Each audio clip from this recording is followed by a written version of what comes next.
Apple is known for serializing parts on their devices, making them irreparable whether you use Apple original parts or not. Take this iPhone 15 Pro Max for example. Swapping parts on this gave me all these messages and I lost some pretty important features. Everything here is still Apple original, so what the hell? They made it so that only they can replace these parts with full functionality. But for $3,500, is Apple evil enough to have done that on the Apple Vision Pro? Well, we bought two to answer that very question. I still have to take apart the second one, but while I do, let me explain to you how you can open this without breaking it, because some mistakes were made on the last one.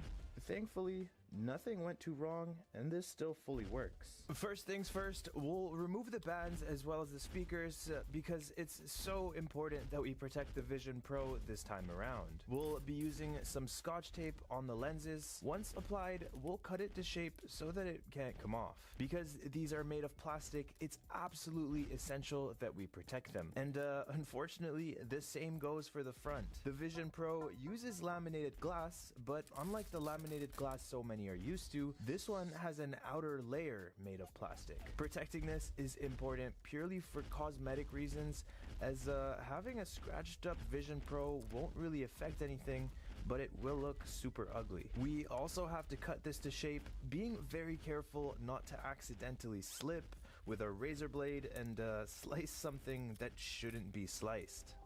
Now that we have pretty much everything protected, it's time to cook the Apple Vision Pro. The glue that Apple used on this device is so unbelievably strong and heat resistant that I have to actually use the heat gun and the heat pad at the same time to get my pry tools in there. And by pry tool, I mean all of them. The sides are definitely where anyone ever doing this would want to pry from, as there are no flex cables here.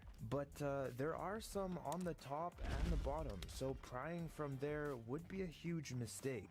Once we have a little gap, we can start to make our way across the entire Vision Pro. This is a lot easier this time around because I actually know what I'm doing. All that's really left now is to pry the bottom of this just a little bit. And there we go, it's open. This thing cracks open like an egg. So from the last video, we know that we have to go in from this side as well, but to do that, we have to unscrew these shields over here, and we'll lift up this tape to reveal a hidden screw. Love it when Apple does that. I'm always kind of scared that I didn't disconnect the battery, and then I remember that the battery's nowhere to be seen.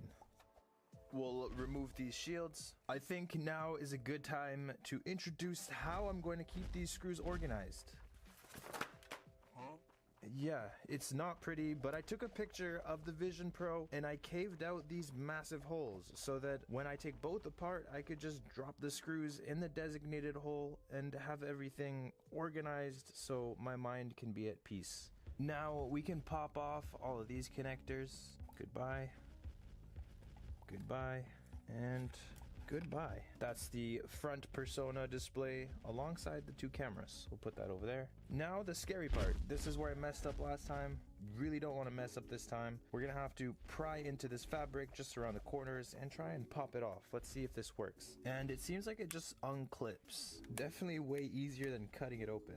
A little bit of it is still glued to the lens, but there we go. We have it off in one piece. Everything looks okay, nothing looks damaged here, so that's good news. We also did the same thing for the back. This one's a lot cleaner, but yeah, we have